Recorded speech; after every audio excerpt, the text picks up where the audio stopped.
welcome to everyone in this lovely Wednesday afternoon, as we go into our second session of Ask the Experts.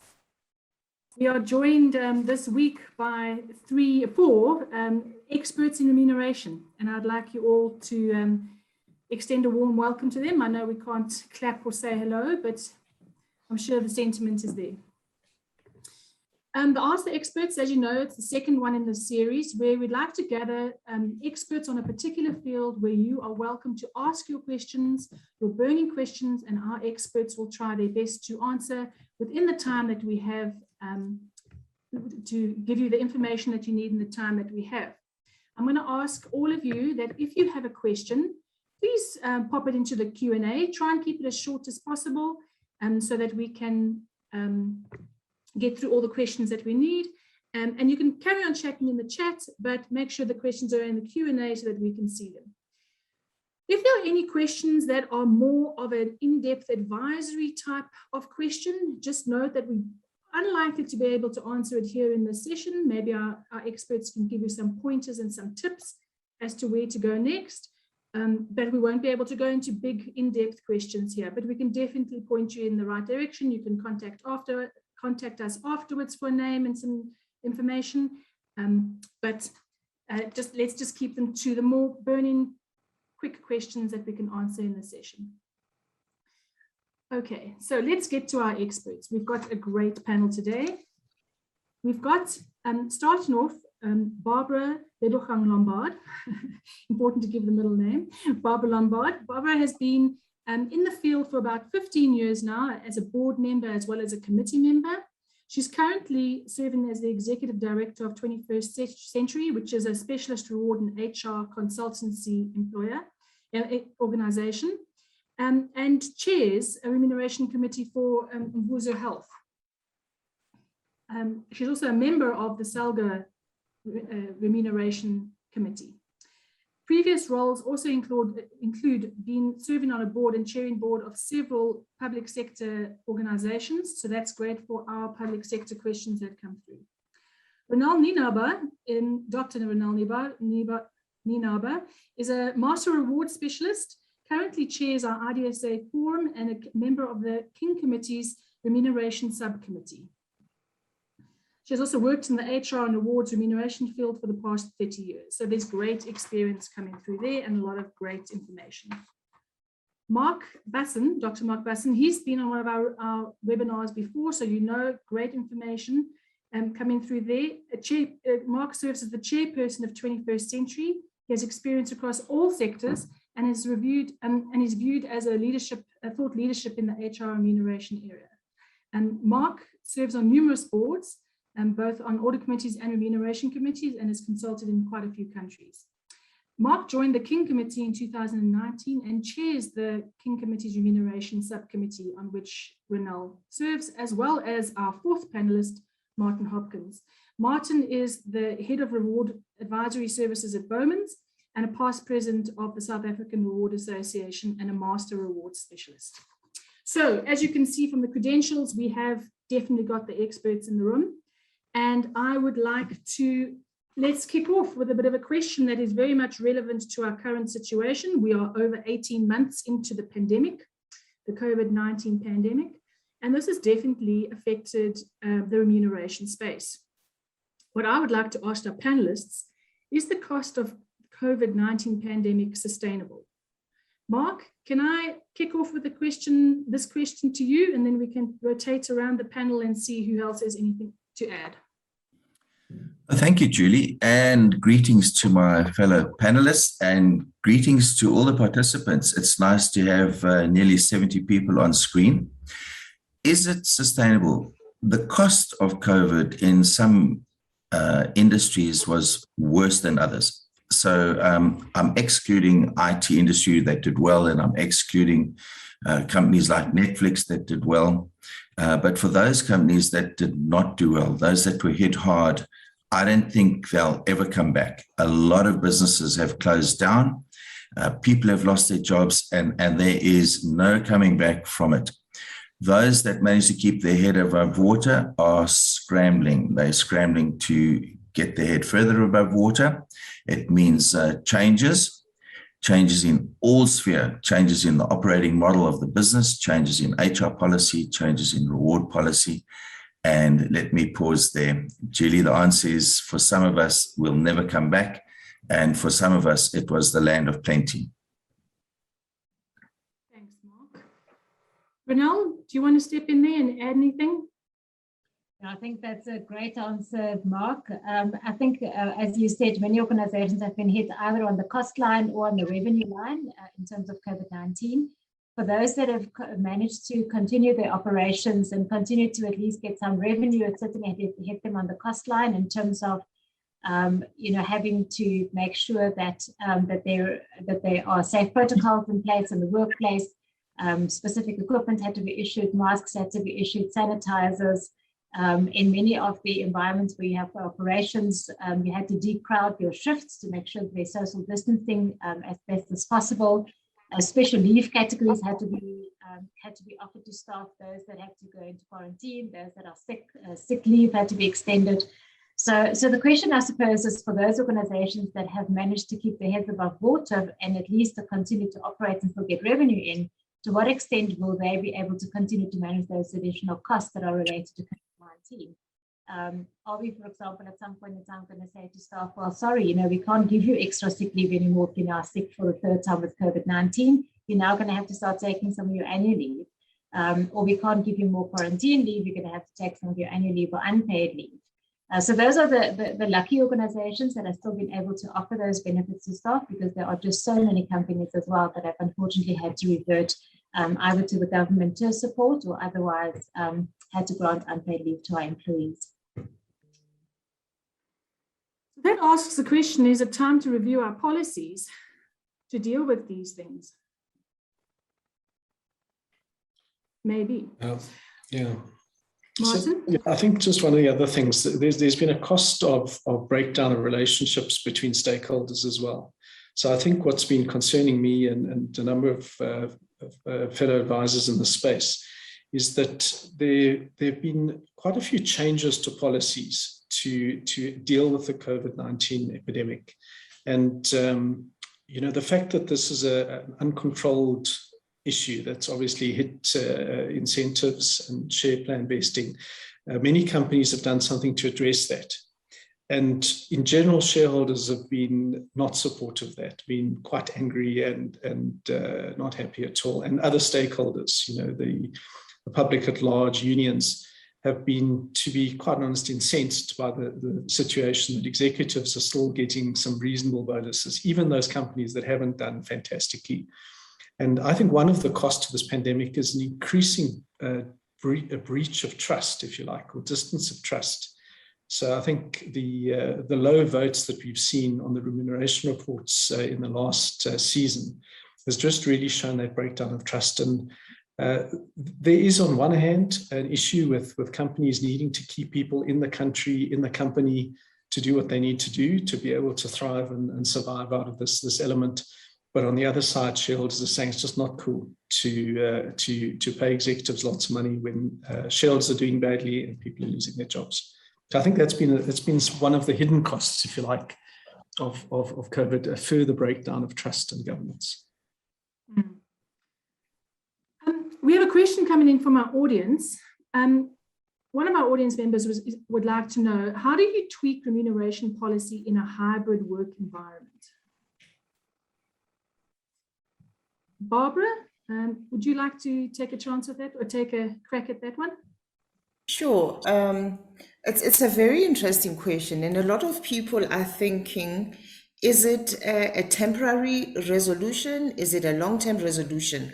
I think it is important to just look at where you are currently in your organization, because it's not a one size fits all. In one organization, you may want to look into your remuneration structure and find a way to review and make permanent changes. But in other environments, you may find that it's a temporary change that has to be put in place. In as much as people might think COVID is a temporary situation, it's a temporary problem, but we do know very well that is way beyond 1 year, when everybody, even with the president, when it started, thinking 21 days will be back at work. We are definitely not going back to work. So in terms of those policies, it is very important to look at your situation and say, what can we review? What needs to be reviewed? And it's not just looking at your remuneration structure and wanting to change that. You have to look at your total organizational strategy. You need to start at your strategy. You need to look at your organizational model. You then look into your policies and eventually your remuneration. You can't just pick on one item and want to resolve that. It's a total review of quite a few elements within the organization that has to be looked into. Thanks, Barbara. Anybody else is anybody else who'd like to add anything there?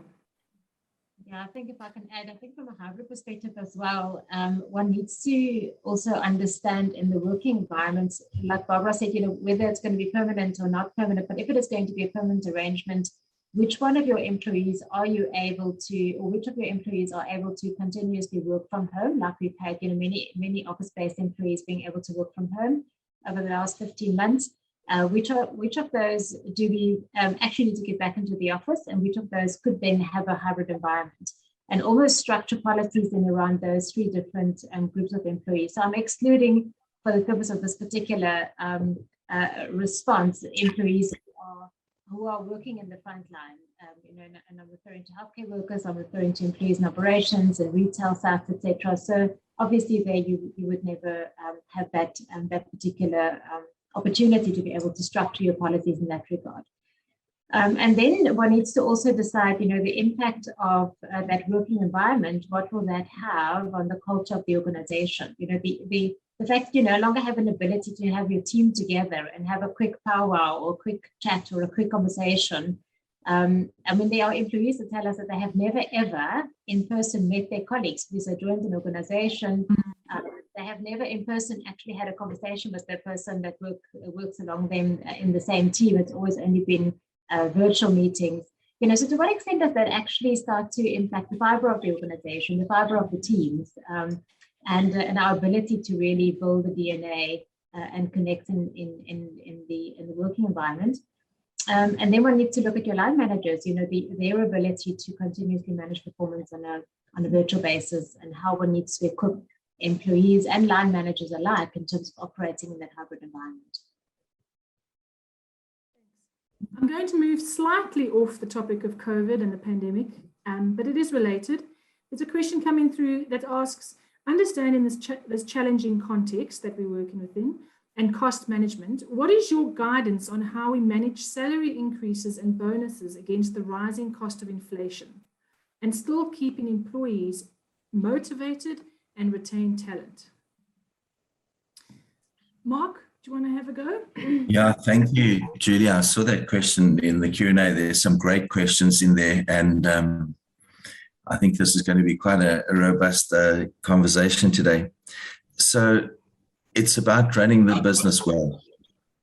We need to run our businesses lean, mean, and well. So there isn't as much fat as there used to be in running the businesses. And it means when you have that spend, the reward spend, the remuneration spend, and it's in a bucket, you need to make sure that you're spending it wisely. It's not a matter of spreading it broadly across the board like we used to be able to. And it's making us focus on it. It's also making us focus on our costs. And most companies have gone through the cycle already of cycle one of reviewing their cost structure. So they've all negotiated with their suppliers. They've brought their costs right down. I think we're into another wave of cost cutting. And it's very interesting because sometimes you remove costs out the system and no one feels a thing. And you wondered why you needed them there in the first place. So some of it is actually a reboot, a nice reboot. But not just the financial pay increase side of things. That question also leads to a follow-on, which is the non-financial. Non-financial was in vogue 15, 20 years ago. It kind of went out of fashion, but COVID has brought the spotlight on non-financial again. And there are a lot of ideas. And one of the other questions in the Q&A room is for non-profit organizations, or non-profit companies. What should you be doing? And these non-financial ones are crucial now. How to pick the right non-financial one is you ask. So we ask employees, what would you like? What would you prefer? And you almost do a small conjoint analysis. Would you rather prefer to work a full day and have Friday off, or would you rather prefer to work these hours and do something different? And it's the non-financial ones that may not even cost a thing. Birthdays, for example, one can offer people to take the day off on their birthday or come to work and not work, which is very interesting because 70% of people choose to come to work and not work. And I said to the one CEO, but isn't it destructive? And he says, well, they're doing that anyway. So now they just talk about it. And it really, really, really, it costs nothing. And then people loved it. They can say, I'm going to work and I don't have to work. Let me pause there, give others a chance.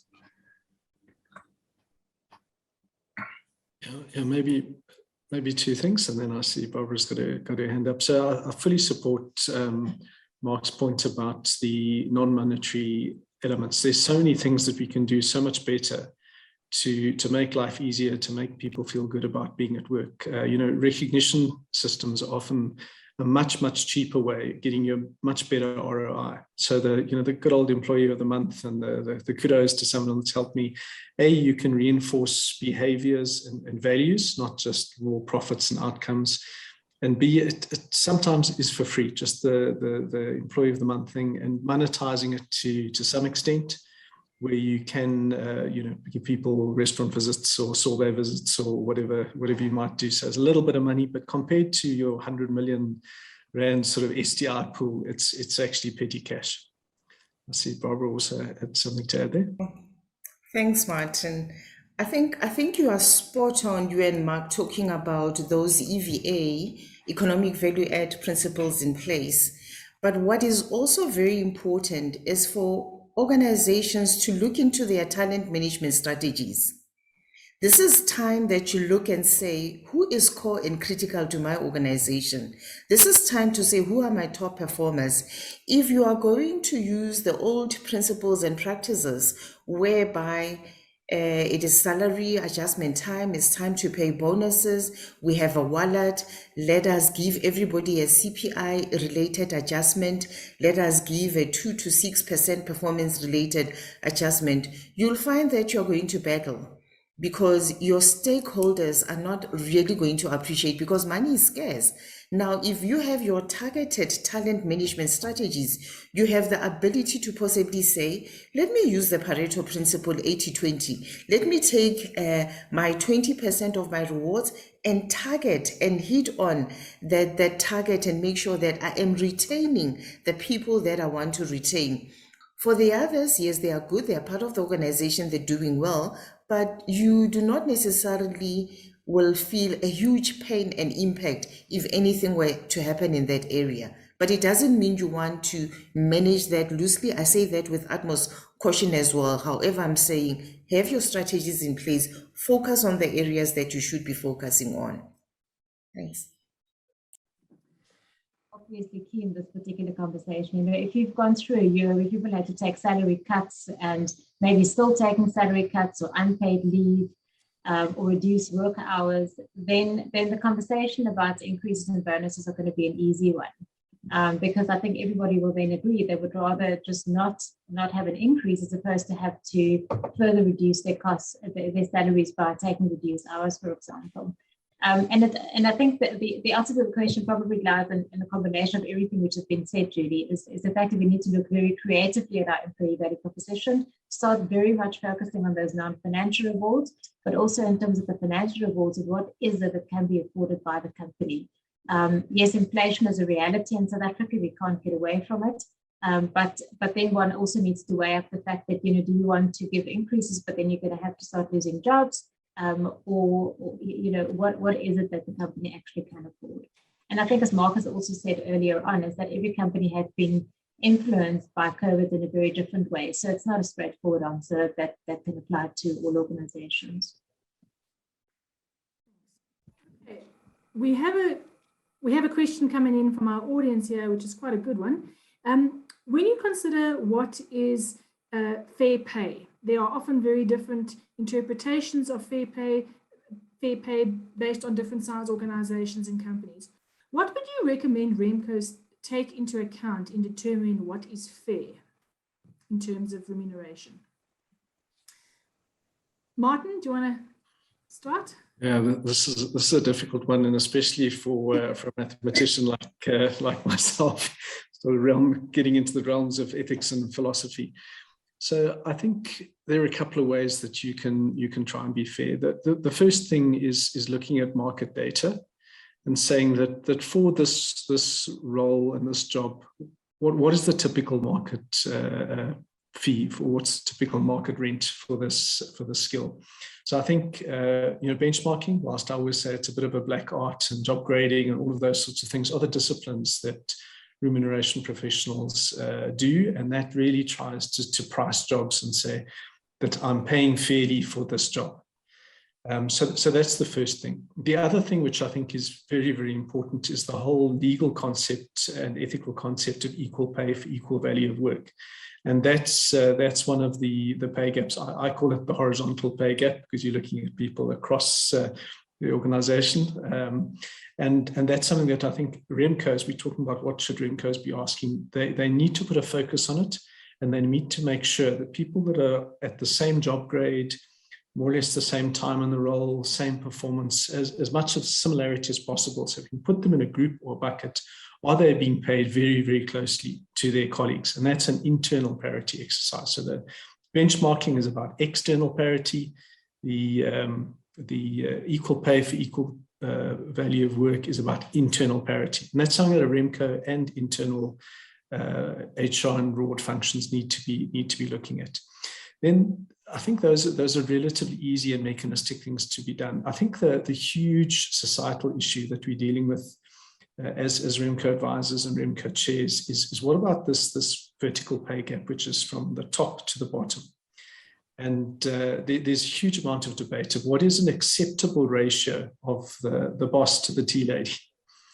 So the most junior person in the organization to the most senior person in the organization. And it might sound easy, but there are a couple of things. A, that the bigger an organization is and the higher performing that organization is, because the benchmarking process generally says the bigger and the more complex an organization, we need to pay more. That's been a principle, rightly or wrongly, that we deploy. But the tea lady is generally paid the same in most organizations. So size drives it, and then performance drives it, because the people at the top of the house, we say pay for performance is an incredibly important thing. So in a great year, there's so much more variable pay, shares vesting, bonuses being paid, but the tea lady doesn't get a bonus in general. So in a great year, the top of the house gets a lot, and they get a lot less. They can go down 50, 60% in a bad year. So we're now saying that you shrink your organization and perform badly, that will decrease the pay gap. That doesn't seem to work. And then the other thing is that there is an argument that we need great leadership and great skills to perform, to build businesses, drive inclusive growth. And if we too snook at the top of the house and pay significantly less than market, are we going to mobilize people into our country, into our company to do that? So terribly difficult questions. And I think we've also got to balance the thing between the pay gap and poverty and unemployment. Remember, there are three burning issues that you're dealing with: poverty, unemployment, and inequality. And I think there's no worse inequality than not having a job. So my view is we need to set our sails so that business in this country and this continent can thrive.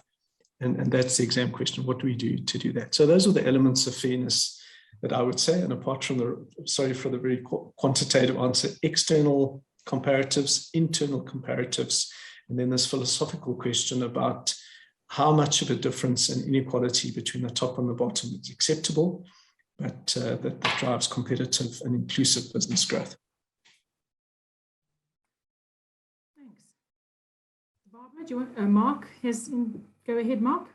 Thanks. I like that answer, Martin. Just to flesh it out with a different lens. If you talk about justice, there's procedural justice and distributive justice. And procedural justice is the process that you went through to get to the remuneration. Distributive justice is the actual rand amount, 1 million rand. So if you do more on the procedural justice, you say we wrote job descriptions. We graded the job descriptions using this form of job evaluation. We went to a market survey that's got 300 or 600 or whatever number of companies in there. We benchmarked it using like this. The consultants have got 20 years track record, and so on and so on and so on. I might not still like my remuneration, but I know how you got there, so I'll perceive it as a fair process.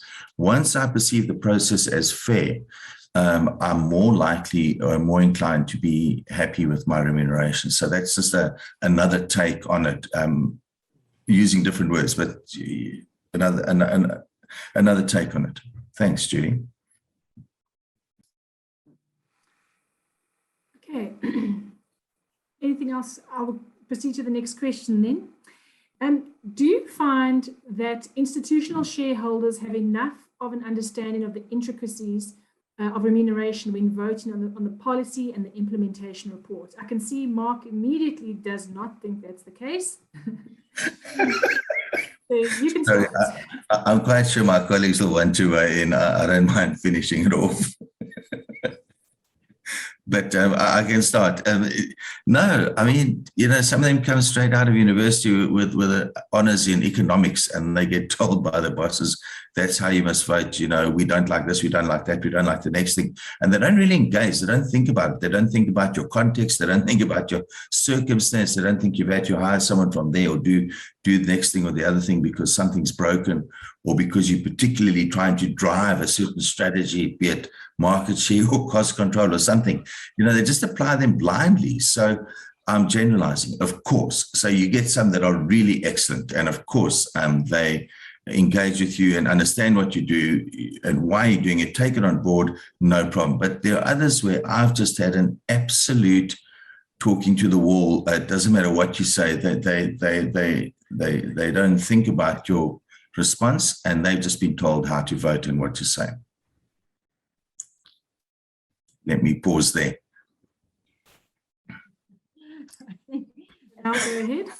It's probably a bit of both there, Julie. You get investors that really go through a huge amount of effort when they go through those REM reports. And I must say, I actually feel quite sorry for these poor analysts and investors that really have to wade through these reports. It's hundreds and hundreds of pages every proxy season that they have to go through and trying to really understand REM policy and having to determine a vote on it. And in some cases, like Mark said, it's easy because they've got a tick box exercise. They've got the following things. Yes, they have to vote for. If they don't want, it's vote against.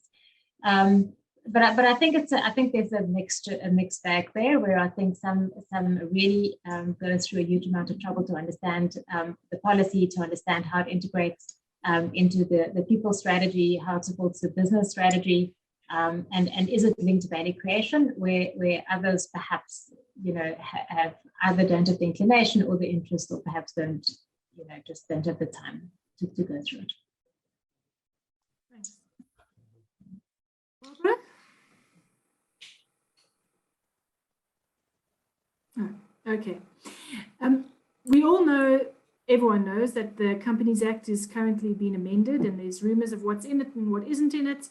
But there's a question that's come through about, given the proposed changes to the Companies Act, should the REMCO opine on the wage gap? What are the principles of social equity that should be considered? Can you give a multiple of what is an acceptable wage, or a gap multiple? Yes, I'm happy to weigh in on that. So yes, I think it's something that REMCOs need to be familiar with. They need to understand the different methodologies of looking at these wage gaps. They need to understand where their company is compared to national averages and to others in the industry. And they need to look at it over time. I think again, like everything in REM, you can't have a knee-jerk response to it. And I struggle to give what is the right number. I mean, I think you get very egalitarian societies like Japan, where I understand there's a ratio of about 7 to 1. In our country, we actually have quite high multiples, but we're not the worst. You know, the highest multiples that are seen in terms of the US Dodd-Frank Act is in the US. So I think Weight Watchers International had the ignominy of being the most unequal company, I think 1,700 to 1. So I think, yes, it's something that needs to be monitored. It needs to be looked at in the whole diversity and complexity of pay. And one needs to identify the most sensible ratio to look at, which is the most representative of policy and isn't just a number that's created there to create a negotiating position with anybody.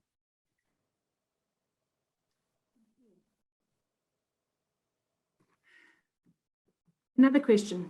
Since executive incentive schemes only have an upside, how do you ensure that shareholder capital is not put at risk in the executive pursuit of maximum payouts, particularly in volatile times? Mark, can I put that to you? Yeah, no problem. There's some really good questions in that Q&A box, Julie. Thanks for repeating them. So what one's trying to do is, if I could just expand on the question using my own words as well, you got very heavy tailwinds in some industries, and the bonuses are completely disproportionate to what the shareholders would say was the effort of the executive. And there they're trying to cap those payouts, and the executives are saying, hold on, we share in the pain and the gain. You know, it works both ways. When we are out of money and underwater, then nothing happens. Of course, the newspaper headlines saying that this company was underwater, but they did something for the executives, kind of gives the picture that the executives are winning all the time, which I don't think is true. I don't think that's necessarily fair. I think that Remcos are fairly consistent in sharing the pain and the gain. So those that go in the wind are always in the wind, and those that stick to their principles tend to stick to their principles. There's books written hundreds of years ago by Karl Marx that talks about capital, labor, and government, you know, and that triangle will always be there. You'll always get the worker thinking they're not paid enough.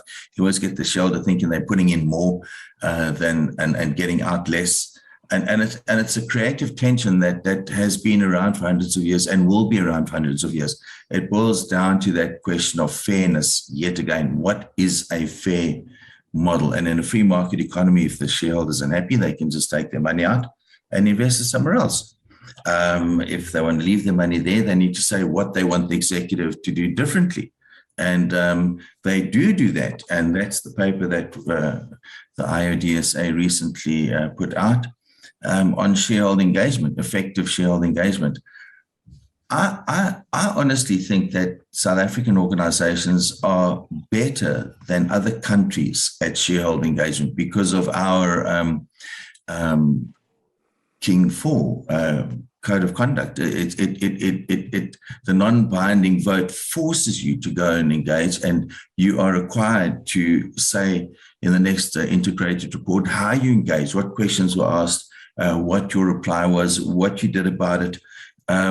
So it's a conversation, and who gets paid more and were you paid fairly or unfairly.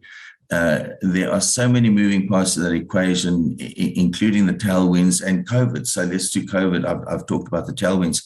COVID, the executives are saying it had nothing to do with me. I work 20 hours a day. And there's a great question in the question room around people working 20 hours a day. How do you scale back? Some people are absolutely fried. They've worked really hard to keep the company where it is. They haven't performed according to their budget. And the shareholders saying you get nothing. The boards are the ham and the sandwich. And the boards and Remcos are saying, hold on, we work with these people. They're completely fried. Without them, we would have done even worse. we want to give them something. So a wonderful conundrum that gets resolved via trust. And I like, the point that Martin made right in the beginning. There's a trust deficit. We need to work hard at that trust deficit. And if there's enough trust between the shareholder, the board, and the executive, those sorts of questions can be resolved. Where there's mistrust, well, that's when you get the bloodbaths. Martin? Julie, two other specific techniques to deal with this. First, one is minimum shareholder requirements, which are policies that companies have where executives must build up own shareholding. So these aren't the unvested share awards and all the potential. These are their own money shares, such that, and it needs to be substantial enough. In the US, you have dizzying numbers, 10 times, 15 times. UK is about 5 or 6 times. In South Africa, 2 to 3 times for the chief executive is the sort of target, and you get 5 or 6 years to build it up. And that means you're not going to put that amount of your pay at risk in your own assets by doing something really silly. So it's always, as Mark says, this dynamic tension between risk and return. But if there's only upside, then there's a systemic encouragement of people to do that. So I think MSR is one thing. The other thing is that over time, we've shifted from very volatile and geared incentives, share options and the like, to lower numbers of less geared awards. So these typical performance shares, restricted stock, deferred shares, things like that are much less geared. So what I mean is, in the old days where you had 5 to 7 times your own pay in options, if you picked that up in a low price, really gambled the farm and it came off, then you'd get 100 million. Hey, if you messed it up and dropped the ball, you'd get 0. But the chance of 100 million would make people do some silly things. So I think less geared incentives and MSRs have been helpful in that regard. Thanks. Ronel, Barbara, anything from you? Not at this point, Julie. I think it's covered quite well by Mark and Martin. I'm happy with that. Okay, we have a question coming in on about the acceptable level of transparency in the workplace in terms of remuneration policies, benchmarks, grading systems, etc., especially in a unionized environment where they are wanting more information about the difference in remuneration. Ronel, what are your thoughts on that question? Yeah, it's a very, very difficult one, Julie. And I think also to get back to the point that had been made earlier on around the trust relationship is, is how much information do you need to make known in order for that trust relationship to be created. I think in the first instance, obviously, your employees' salary data needs to be protected from a privacy perspective and a data privacy perspective. When it comes to policy data, my view is that organizations have to agree with their collective bargaining partners, the principles that are set out in the policy and how those remuneration structures will be determined. So you come to, and it doesn't have to be agreed in terms of a collective agreement, but I think there's got to be an understanding, a mutual understanding of how that policy has been set out and how certain increases are determined, or how you move from pay grade to pay grade, or how you are promoted, or et cetera, so agree on the principles. I completely understand the question that comes through in terms of unions wanting to have access to pay bands, etc. But one also needs to be careful that doesn't put you in a pickle in terms of giving away some of your competitive information, because we have such a scarcity of certain skills in the country that the moment you're starting to give away your salary bands, and that information gets out in the public domain, then you're probably going to start struggling in terms of retaining your core skills. So my answer to the question would be, have an agreement in terms of the principles that your policy are premised on, but not necessarily having to go into the detail in terms of exactly what those pay bands are. Thanks. If I could weigh in, Julie, I think I agree with Ronel completely. There's that delicate balance. There's some things that are not a competitive advantage. And for example, if it's a high level remuneration philosophy, we pay for safety, we pay for quality, we pay for productivity, so remuneration philosophies can be shared. The approach can be shared. What is your approach? So there, I think there's levels of transparency. I'd like to link it a little bit to another question in the Q&A that says, you've got your pay scales and your bands, and someone comes to a job interview and tells you that they're getting paid above your own pay scale. How transparent should you be there? And how does it happen that your pay scales fall behind market? Well, the latter is easier to answer. It's when one doesn't have money and one doesn't move the pay scales up by the inflation rate or by the average increase rate for a year or two or three. The pay scales do slip behind. So one then has to go to the Remuneration Committee and say, we haven't adjusted our pay scales for a year or two or three for these reasons. We'd like to make the adjustment now. We've done some benchmarking and we believe these are fair pay scales. This is approximately where people sit in our pay scales. First prize is that nearly everybody's in there. But sometimes people can be ahead outside the pay scale for very good reason. I mean, if you employ an expert in Japanese tax, there's probably 4 of them in the country. Well, you're going to put some right outside the pay scale. It can happen. I worked in a company once where there was a driver who joined the company at 18. He was 72 years old, and all he did was drive, and he never got fines, and he knew exactly where to drop the parcel, and he knew when to bring it back and not leave it. And he was also outside the B-band pay scale because of good reason. So I think there is an acceptance that between, maybe 6 and 8% of employees can be outside the pay scale for very, very good reason. For those companies that want to apply the pay bands dogmatically, well, then you need to move the pay scales up, or you need to put a set of pay scales together for that cadre. So you might say the IT folk or the PAs or secretarial folk. There was a time where PAs and artisans had their own pay scales that sat outside of the main company pay scales. So there are really lots and lots of ways to address that pay scale issue. I do want to tag something onto this as well, if you don't mind, colleagues, and that is the whole #payslip ban movement. #payslip ban, where they're saying no company should ask any prospective employee for a payslip. What you need to do is write the job description, grade it, find where you want to peg it on your pay scale, and make an offer to an employee. The reason they want to ban payslips is not to perpetuate what Martin calls the horizontal pay gap. So, for example, if a female was being underpaid by an unscrupulous employer somewhere else, and she produces her payslip, and the new employer only adds on 10 or 15% to her already underpaid salary, you perpetuate the problem.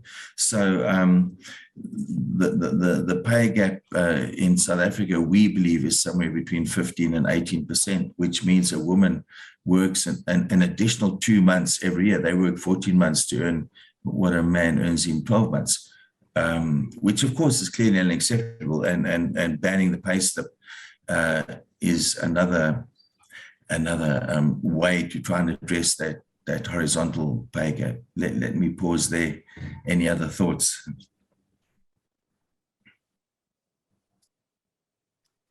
Okay, well, just for our audience's information, the IoD is busy working on a research paper on this particular subject matter, pay gap, and when that is ready, we'll be emailing it out to all our members and everyone who attends our events. Our next question I would like to know is, how will the employee value proposition or people promise change over the next few years, keeping in mind that we have this COVID pandemic that has impacted remuneration in our organizations? Martin, would you like to have a go at that one? Sure. So look, I think along this theme, it's not just about the money. So I think we still need to be competitive in how we reward people. And in order to do that, businesses have got to reinvent themselves to be profitable in almost any times. And we've seen some marvelous examples of businesses that just weren't around previously now springing to the fore. So I do think that we're remarkably adaptive and innovative animals as human beings. So that's the first thing. If you want to be competitive, we've got to pay correctly, and that's just about quantum, to be honest. And in order to, as the previous question said, to keep up with inflation, to pay good bonuses, to keep up with the Joneses, we've got to look at quantum. But then the other compelling thing is the stuff that's almost for free. We've got to think about, in this COVID or post-COVID world, what is the environment like that we make it better to work for this company or that company? And also, even beyond that, particularly with a number of the younger people coming into the loop, in the search for meaning, does my work and my company contribute to a purpose, particularly a higher purpose, and does my role have meaning? So I think from being economically successful enough to, and that's where innovation, cost cutting, all of these things need to work. So I can just pay quantum. And then beyond that, can I have innovations in the workplace which just make it cooler to work? You know, with all of these things, lack of connectivity goes down to one of the questions about these long hours that people are working. How can I make sure that I'm not extracting that pound of flesh from people? Because now it's so easy to expect people to be always on. These are difficult questions, and the winning organizations will come up with innovative and cool answers to those questions.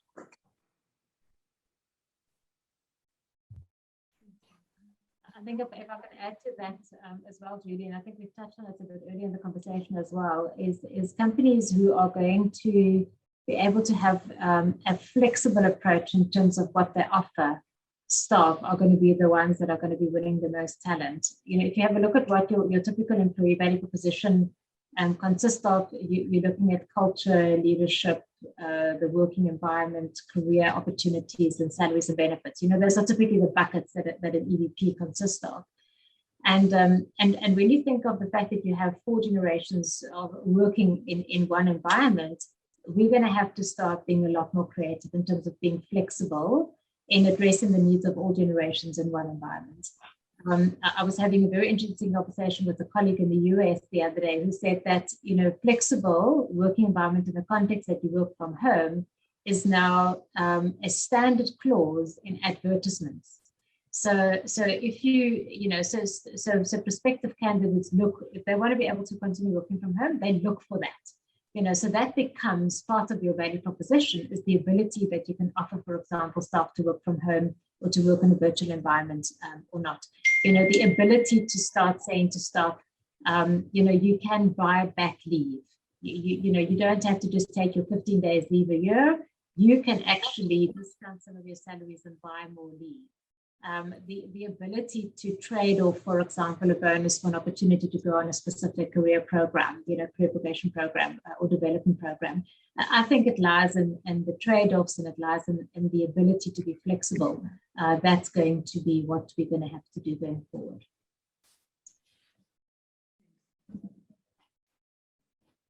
Okay, my question. In the context of low vesting LTIs or long-term incentives, what are the corporate performance targets when corporate performance targets, CPTs, are not being met in many organizations? Do we have a retention issue? What do we do with minimum shareholding requirements? Ronel, can I pop that question to you? Yeah, so we probably have a retention issue, except that if everybody's in the same boat, then you probably don't. So I do think it is an issue. I think Martin has alluded to the fact earlier on that that shareholders just don't take kindly to the fact that that companies make either in-flight changes to those CPTs or at the end of the performance period to make adjustments. So we are completely stuck in a scenario where we have not just low levels of vesting, but we also have a situation where you have low levels of share prices, you know, where in many cases where your vesting price is a lot lower than your issue price. So it could well be a retention risk for us that we have to look at how we're fixing that. The second part of the question around what do we do with minimum shareholding requirements is it's and it will be interesting to hear my fellow panel members' view here, whether they think it's fair that employees have to now, executives in particular, have to go borrow money on the bond to be able to buy shares so they can meet their MSR because they're no longer able to meet them because the shares aren't vesting, or whether we actually just agree that that the period that they have to meet those MSRs are extended.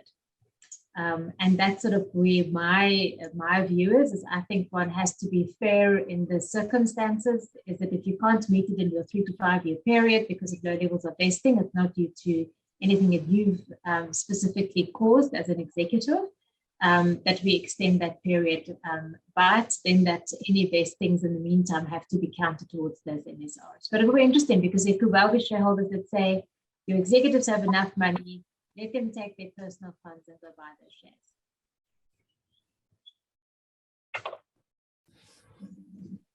Mark, you have anything to weigh in on that with that? I think Ronel summed it up perfectly. Thanks, Julie. Okay, in this work environment with a work from home option, some people tend to be, organizations can now look at hiring across provincial borders and even from other countries. Organizations are considering hiring staff who may not be close to the office, either regionally or internationally. Can this model work, and what are the consequences? Barbara?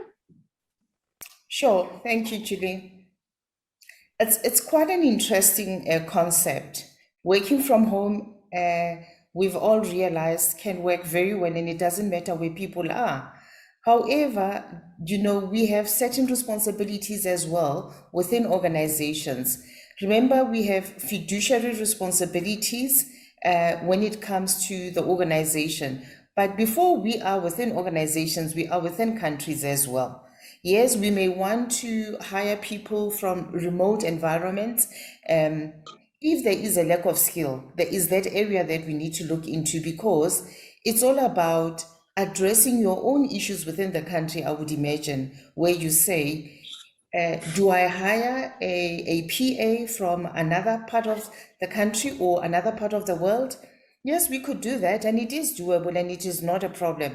However, there's certain issues that we need to address as well, the socio-economic issues within our own countries. We have a very high unemployment rate within the country already. So before we can jump onto the bandwagon, get excited about getting people from all over the world and hiring them, we have to ask ourselves the first question and say, those skills that we are trying to attract from other countries, don't we already have them within the country? Because in other countries, they have similar principles as well, whereby they will consider first the people within their own countries. If they don't have the skill, by all means, you import the skill from whatever part of the world and you bring it in. And there's other things that can be done creatively to make sure that you're not just importing skills, bringing in expatriates and so on, you also are transferring skills with your own people within the country. But as for hiring people from one region to the other, I don't think that is a problem. Absolutely. We are going to see the mobility of skills from one region to the other because it is easily accessible, and it will address a whole lot of other issues for various organizations. Because with the scarce skills, I'm using an actuary as an example, we're going to find that we don't have to be fighting for one actuary, or we don't have to be hiring that actuary. The actuary can freelance and work as a consultant for more than one organization. And that's where the work from home principles are working very well for various organizations.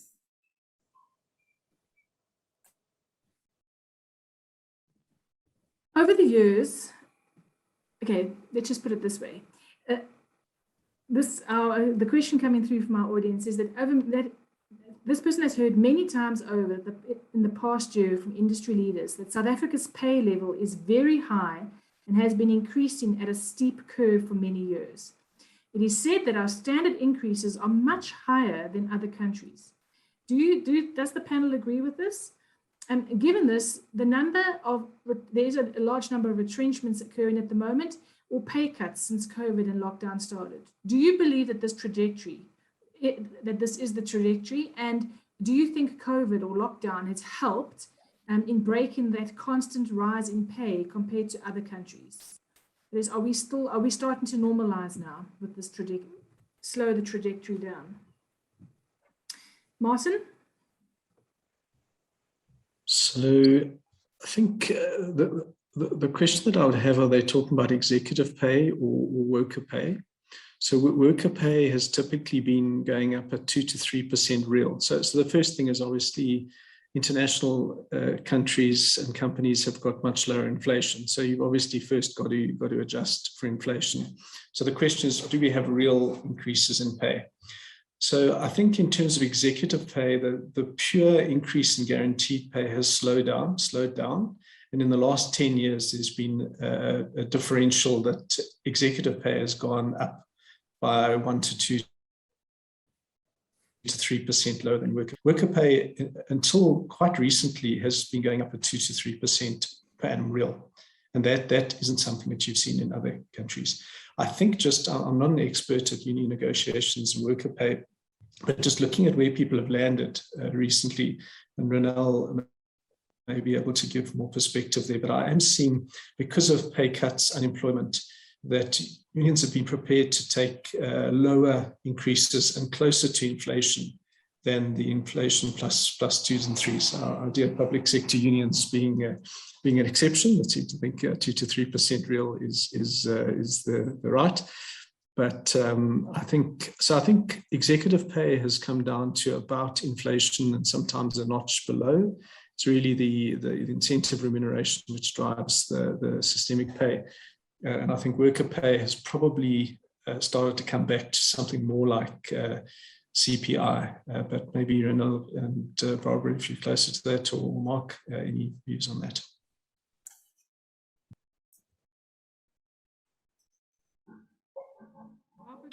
Barbara. Okay, sure. Thanks, Mark. You know what, we ran a survey in 2013, 2014, and I still remember with that survey, we were warning the SOEs and parastatals in terms of the trends that we were picking up. We have a data, when I say we, I'm talking 21st century because I'm an executive director there. We have a database whereby we have the ability to dig in and look into over 700 organizations that are listed on the stock exchange, including all the parastatals and SOEs. Interesting, in 2013, 2014, we created this report where we were warning SOEs in particular and saying, we are seeing the packages, the benefits of executives within the SOE space far surpassing the private sector. And it was a warning at the time. If you can look, I mean, we all know and we have seen what's happening with the Zondo Commission. That warning has become a reality. If you start looking at the parastatals and you start looking at the SOEs and you compare them to the private sector, you will find that executives are earning far beyond what the private sector is currently paying. So what is the answer to the question? Partially, it is true that we are paying far more than what we are seeing our peers are paying in other countries, especially within that space of the parastatals and the SOEs.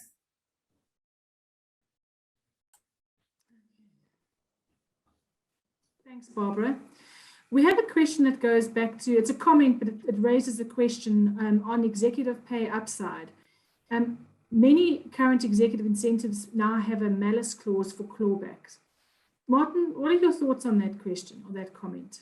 Yeah, so that's come up in the case of where there has been excessive pay, which has been discovered to be in error, or something happens beyond that. And there's increasing pressure by investors to put these so-called malus and clawback clauses in. And we are seeing South African companies increasingly building those clauses in. And I think that is certainly a measure that if people take risks and particularly fudge the results, that there are fairly severe consequences. So malus is if something has not yet been paid, but would be payable, that it is written down or reduced in its entirety. Clawback is much more onerous, and that's after something's been paid, taxed, settled, etc.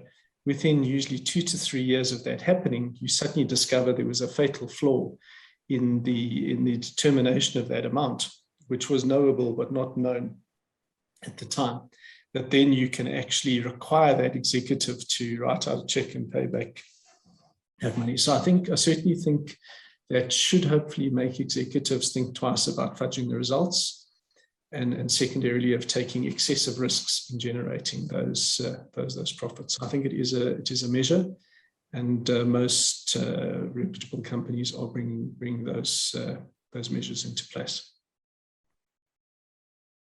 Thanks, Martin. Should the terms of reference of a REMCO include addressing the sustainable development goals relative to remuneration? This goes back to gender equity and decent pay. Should that be included in the Remuneration Committee's terms of reference? Ronel, can I give this one to you? I think it's more the fact that it should be stated in your remuneration philosophy. So obviously the Remuneration Committee is responsible for approving the remuneration philosophy. So that's part of the terms of reference. And fair pay, and I think fair pay goes across all those different boundaries, certainly is an important component of your reward philosophy. So what could well be included in terms of reference of a REMCO is that the REMCO has to implement the required processes to ensure that that management looks at pay gap, and management provides them with the data for them to analyze the pay gap, for example, and that is done across across gender, across the ethnical groups, etc., etc. So not necessarily in the terms of reference, but definitely in terms of the philosophy and part of the realm of the REMCO's actions in terms of ensuring that it does get done. If I could weigh in, Julie. Please go ahead, Mark. I support that answer. And another way of wording it is the whole concept of ESG, which is the environment, social, and governance, which is not written into the policy, the REMCO charters per se, but it's definitely on their radar to address and report on and contribute to fixing it. So the answer is it's their responsibility, but in one way or another, when it touches STIs and LTIs. But I agree, it shouldn't be hardwired into the charters in terms of reference. Thanks. This question, I'm not 100% sure if it relates to remuneration, but I think Mark might have an opinion on it. What is the view on compelling vaccinations for staff before they can return to office? Thanks, Julie. I'll gladly take it. So one of the hats I wear is I chair the boards of 5 schools. And the teachers were allowed to get vaccinated right up front, being a frontline worker. And out of 214 teachers in one of the schools, 6 of them, for either religious or medical grounds, refused. And the question is, what do we do with them? So Currow schools have come out and said they're going to retrench the teachers that are not being vaccinated. And I thought that was a bit harsh. I'm not sure that's going to be legal, but some of the parents have written to our schools saying, I don't want to send my kid to a class teacher who hasn't been vaccinated because you put me and my whole family at risk.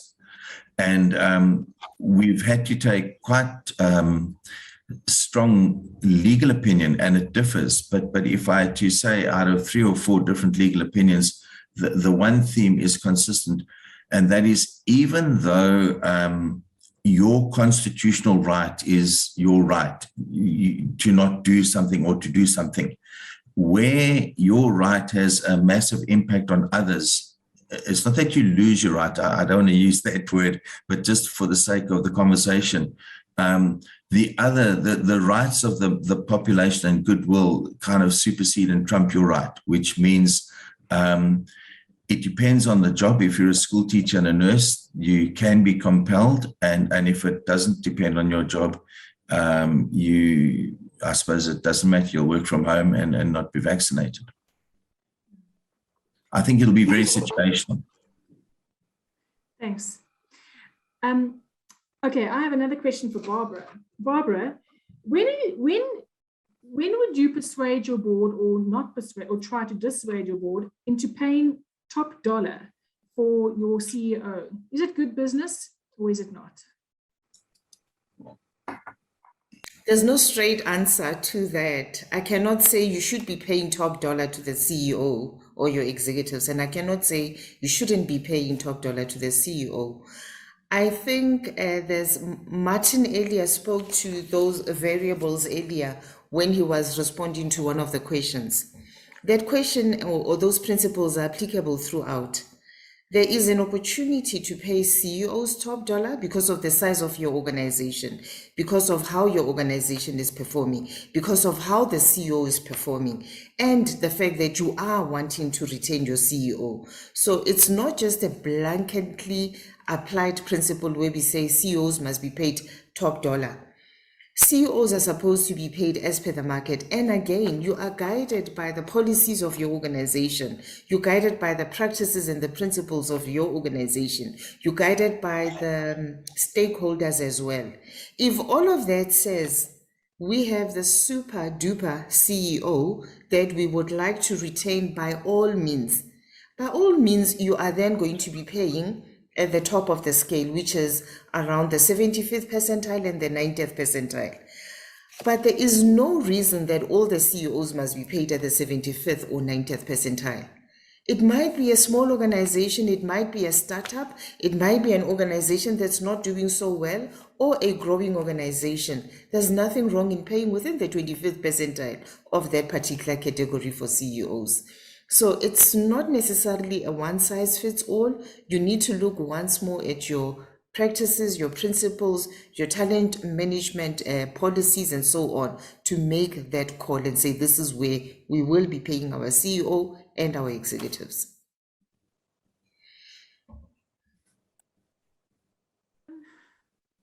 How would you manage the remuneration of a person doing multiple jobs on consultancy and ensure credibility? So the question is, how do you remunerate a person doing multiple jobs? Okay, Mark, go ahead. I can weigh in on that one. So we live that question regularly. So you can rely on the principles of job description writing and job evaluation to answer that question. You write up whatever the person is doing and you grade it.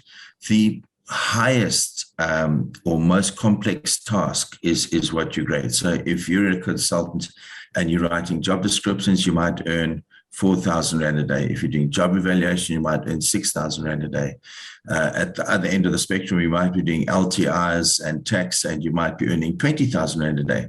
So if I'm writing job descriptions and I'm doing job evaluation and I'm putting in LTIs, well, then it's the highest common denominator. You're going to pick the 20,000, but you won't pay them the 20,000 to write the job descriptions. So in a consulting, and I noticed the word consulting, each job is priced depending on what it is that you're doing for the firm. It also is priced depending on your level. If you're a junior consultant, it's very unlikely you'll be doing LTIs. You'll probably only be writing job descriptions and doing job evaluation, for example. So there are some very clear guidelines. I'm happy to take that one offline and expand on it. Thanks.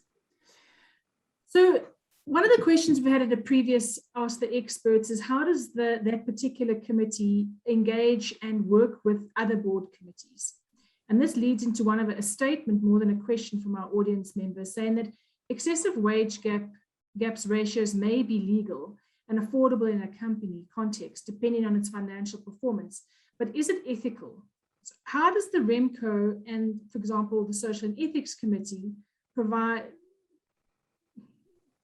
whose territory does it belong to, and who provides the oversight over this issue? So I don't mind weighing in because I've had this, and it is a small gray area. I can see that completely. Does it live with social and ethics? And sometimes nomination committees also get involved, NOMCOs and REMCOs. The starting point is to have very clear charters. If your charters are murky and there's overlap and it's gray, then you are putting conflict into the situation. I heard how you read the question, Julian. I would have read it like you, but the actual question said it is unethical.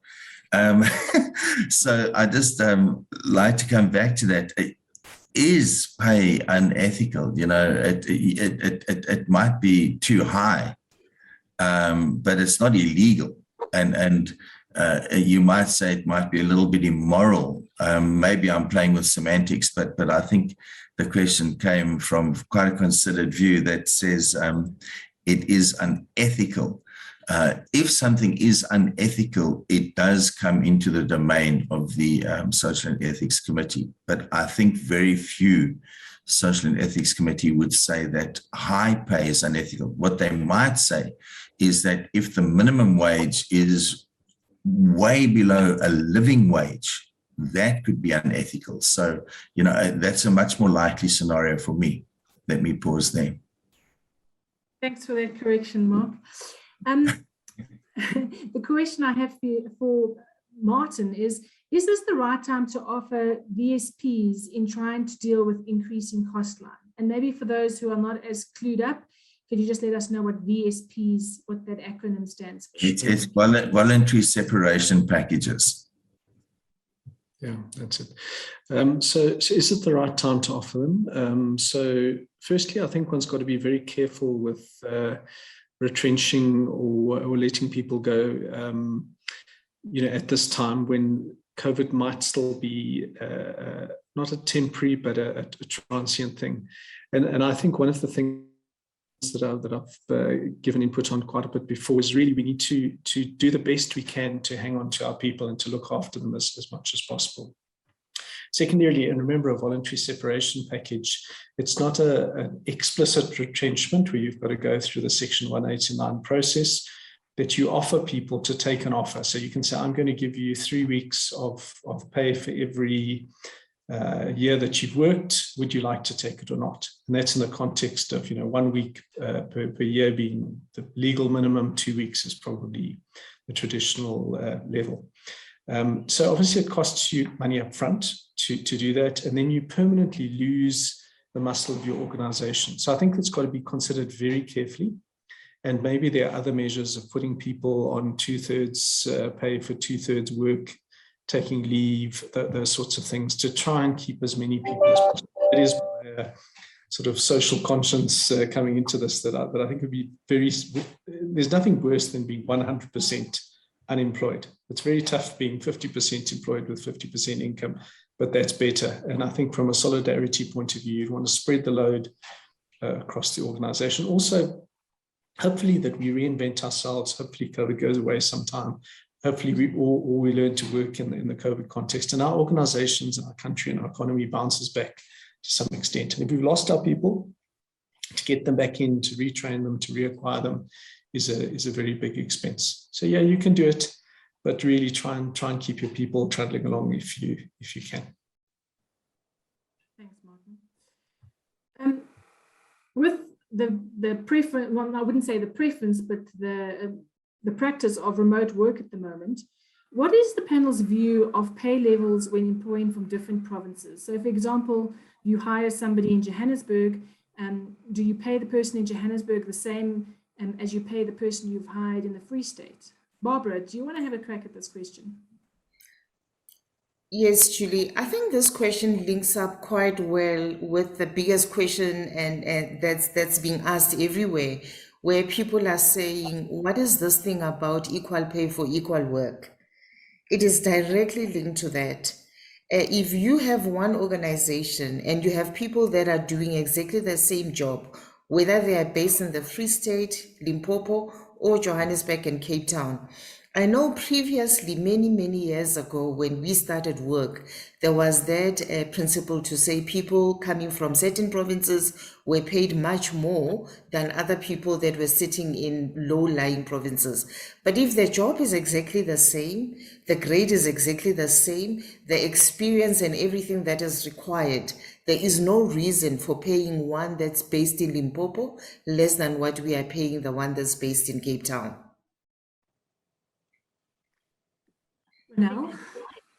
Perhaps add a different perspective, and I agree completely with Barbara, because I think in South Africa, in any event, we don't have the luxury of survey data if you use benchmarks to inform your salary scale that actually differentiate on the basis of the Free State, where you can say, well, if you live in Kuruman, it's a lower cost of living destination, and therefore your salaries are going to be slightly lower than in Johannesburg. But an interesting situation that we face in the US at the moment is that there are certain states in the US where there's a market difference in terms of cost of living. And because there are just such an abundance of survey data, obviously that comes through very clearly in terms of the survey data by state. And in fact, in the US, there's quite a clear call to be made there where employees choose to go and live in a lower cost of state, that employers are starting to say, we're happy for you to work remotely from that state, but then we're going to reduce your salaries by 15%.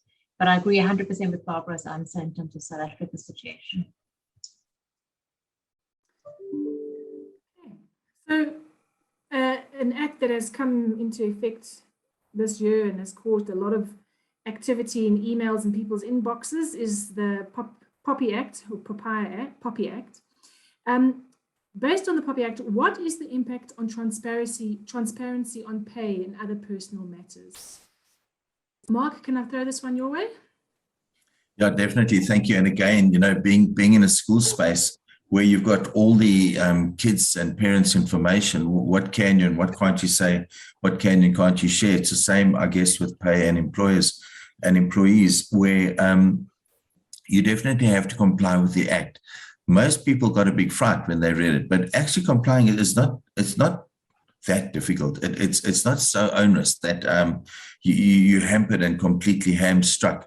So it has not impacted on the approach to remuneration. So transparency on the approach is still fine. It hasn't hampered your remuneration policies being made available. It hasn't hampered any of the King report that requires you to do part 1, 2, and 3 in your integrated report. So I think it's just your own very personal information. One thing that is very, very interesting is that when you do salary surveys around the world, we learned that in some countries, salary information is not allowed to leave your country. So, for example, if you are a giant American consulting company doing a salary survey in Singapore, you can't take the Singapore salary data back to the USA, do the salary survey there and send it back to Singapore. The data can't leave the country. You've got to crunch the numbers in Singapore. And we're busy with the process, but trying to work out which countries have that kind of law, which is slightly bigger than the popular question, but it really impacts very heavily on multinational organizations and on consulting companies who have these multinational salary surveys. So the short answer to the question is it hasn't impacted what we're doing very heavily in the pay approach and the pay transparency arena. I think from an organizational perspective, what needed to be done and what still needs to be done is that there is very good training programs in place to make sure that particularly HR staff who work with personal information are trained on the requirements of the Act. We have to make sure, the data is secure, that employment contracts are secure. I think so often that we send salary data around, without password protecting it because we're just so used to it. But we have to start putting passwords on an Excel spreadsheet, making sure the data sits on secure servers that can't be accessed or can't be hacked into. So I think from a policy and a training perspective, we have to make sure that that our staff members who work with private data also are contracted to ensure that they will not divulge that data and that they are completely briefed, because ultimately the employer is liable for any breach of data then.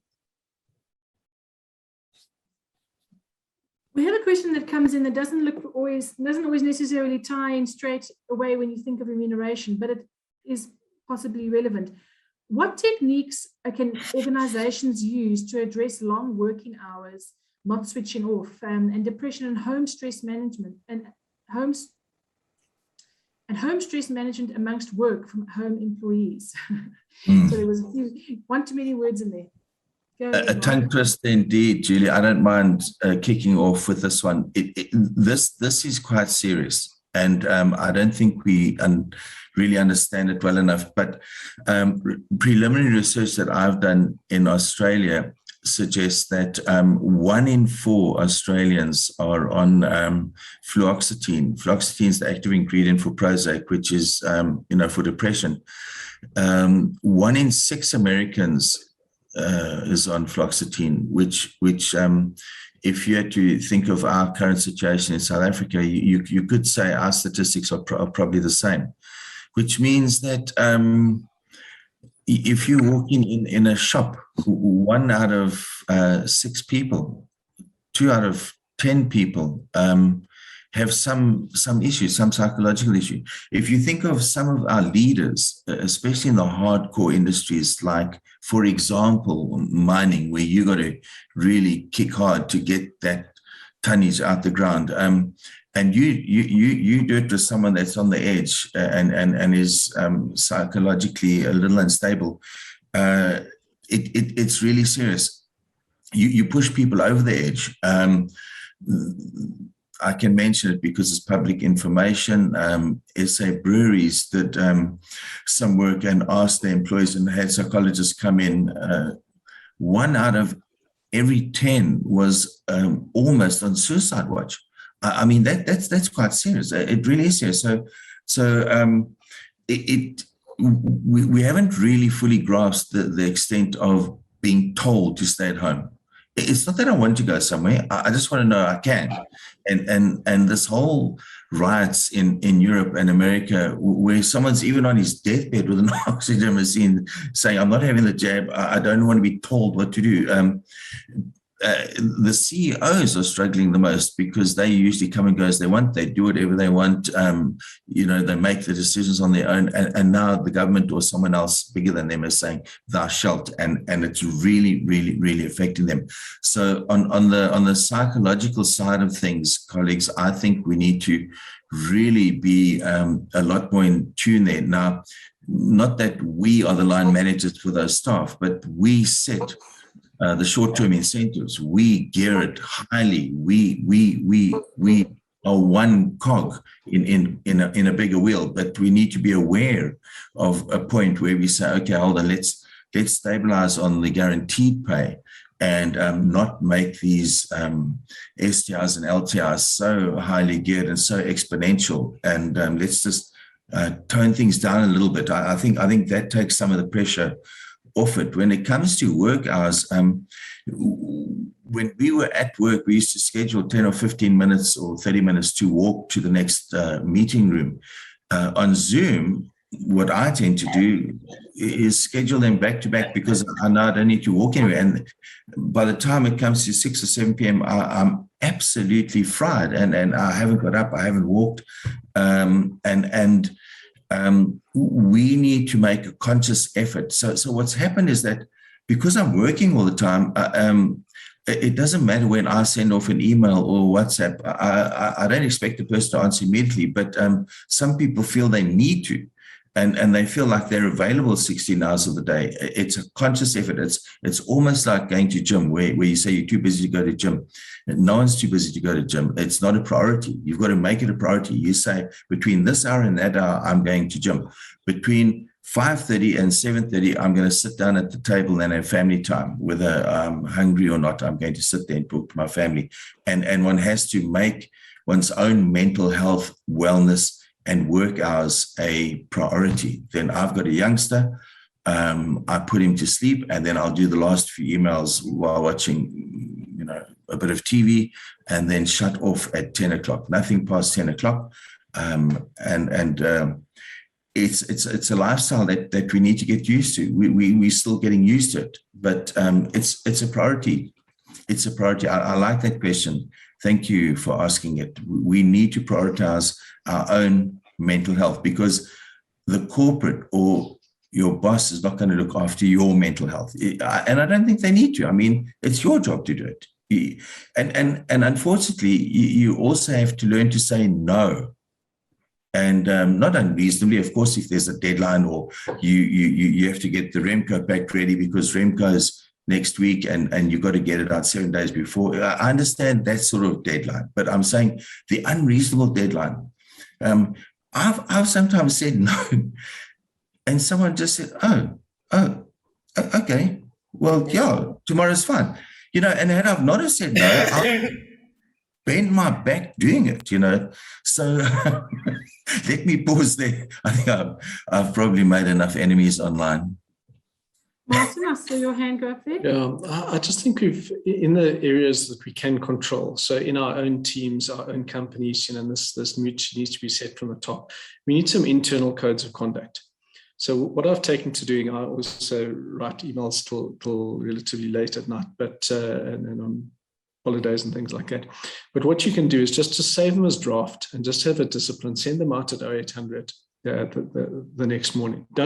Don't do phone calls, don't do Zooms, don't send emails outside of old-fashioned internal hours. I know we can't manage our clients like that. And then the second thing is internal self-discipline. And I'm preaching to myself here. Schedule 15 minutes between meetings to get up, smell the roses, walk around, do some exercise, chat to your wife, chat to your kids, pet your dog, do the human things. Otherwise, and I'm guilty of everybody, the 16 hours a day, wall to wall, 5 to 8 is Zoom.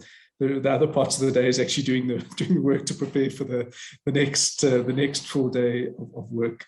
And if we don't manage our own physical and mental health, we're going to break. There's no question about that. So I think rules of conduct in the controllable environment, and stick to that very hard. Manage your own stuff. And Mark, if you can give me the course on saying no, but you're right. I think the professions that we're in, maybe the thicker skinned people in whatever other professions maybe might be better at it, but we have to master the art of managing unreasonable expectations in this world that's just getting crazy. Maybe I'll hand it over to Barbara. Sure. Thanks, Mark and Martin. I've had an opportunity to work with the East, and all of us, we understand what happens in the East. If the boss hasn't left, you don't leave the office. If the boss calls you, it doesn't matter at what time. And I feel some of these practices have rubbed off throughout the world. In South Africa, we're seeing a lot of that as well.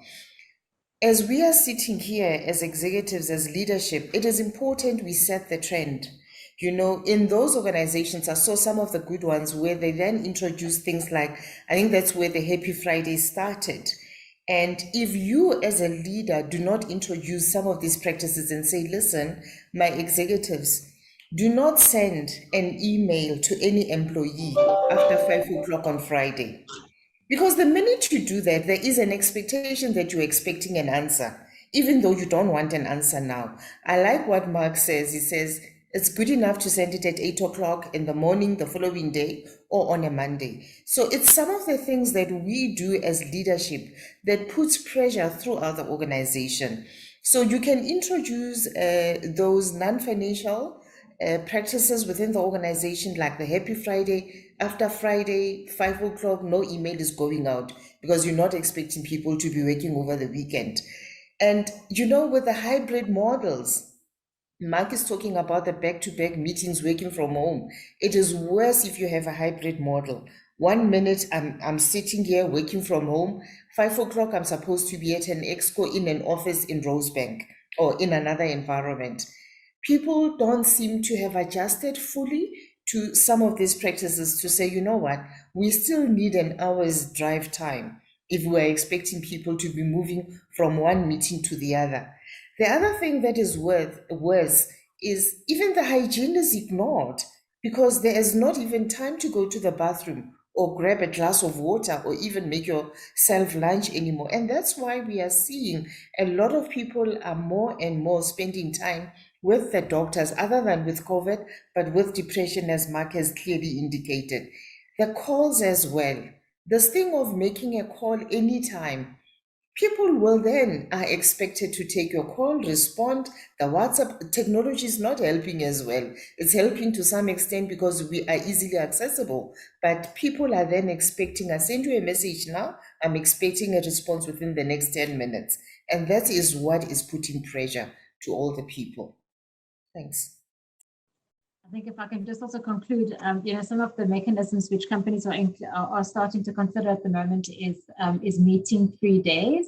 That there is an agreement in the office that on a particular day that you don't have, and it doesn't have to be once a week, it could be once every 3 weeks or so, but on that particular day, that's the day that you catch up, you do some research, you do some planning, so that you don't have a meeting, a series of meetings on that particular day. We've also seen in France, people that go on leave, they actually disable those employees' emails for the period that they're on leave, so that they are forced not to do emails whilst they're on leave.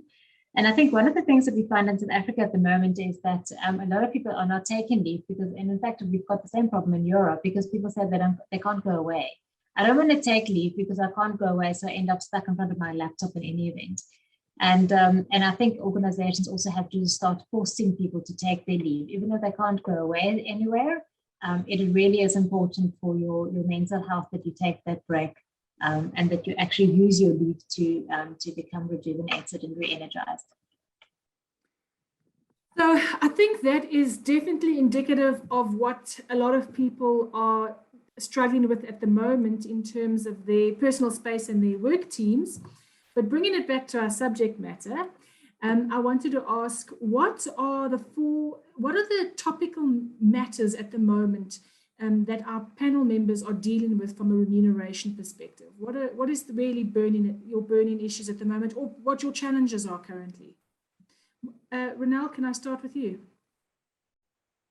So we've just gone through our year-end REMCO cycle, and so with your year-end, you obviously have to look at your retrospective lens and your backward lens, to see how the company has done. So a lot of effort has gone into how do we do vis-a-vis the targets of the last year, but also a lot of effort has gone into what are the kind of targets that we need to set for our incentive plans for the next financial year, and how do we design our incentive plans given the circumstances within which we have to operate at the moment.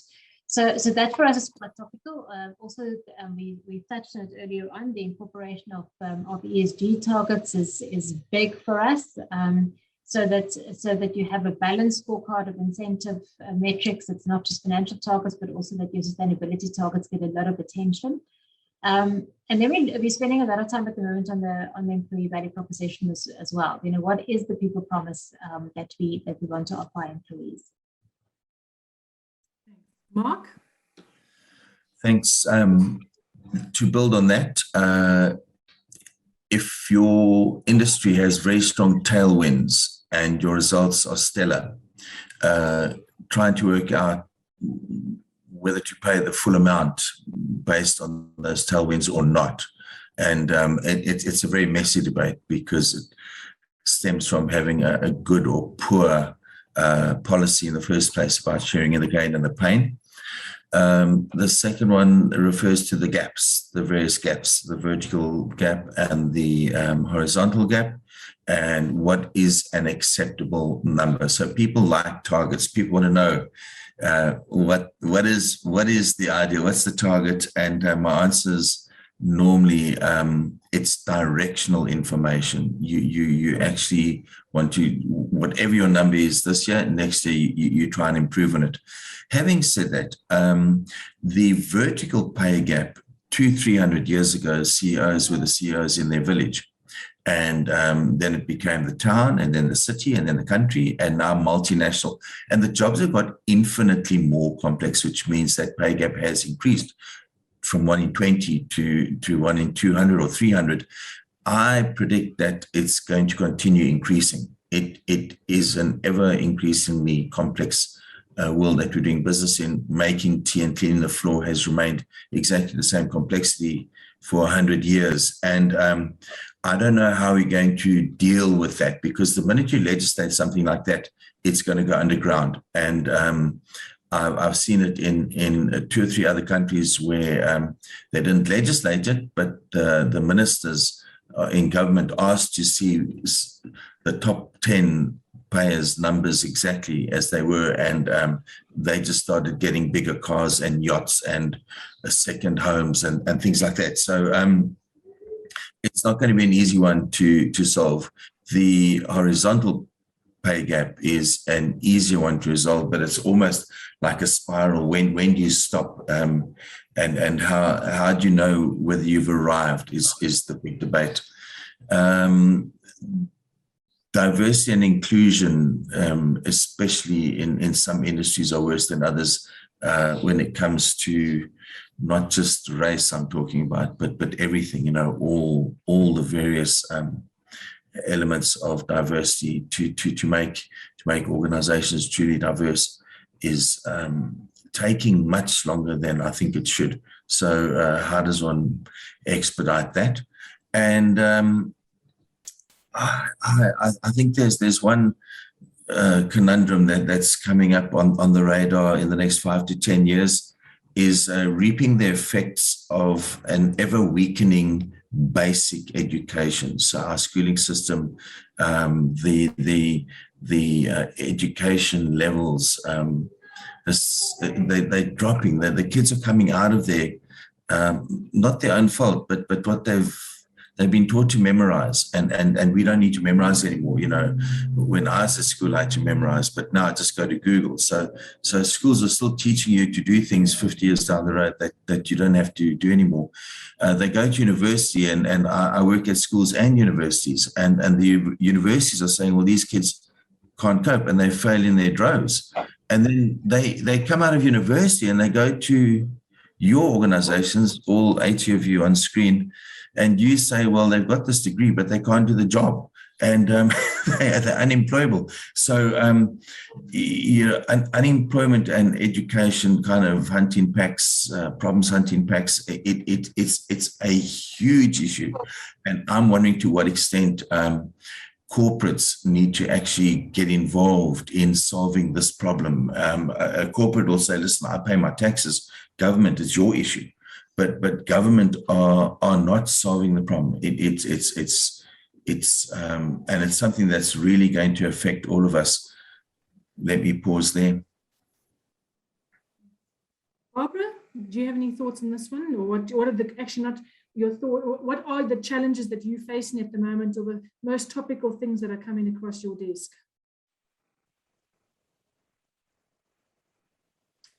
Okay. Martin, should we jump to you?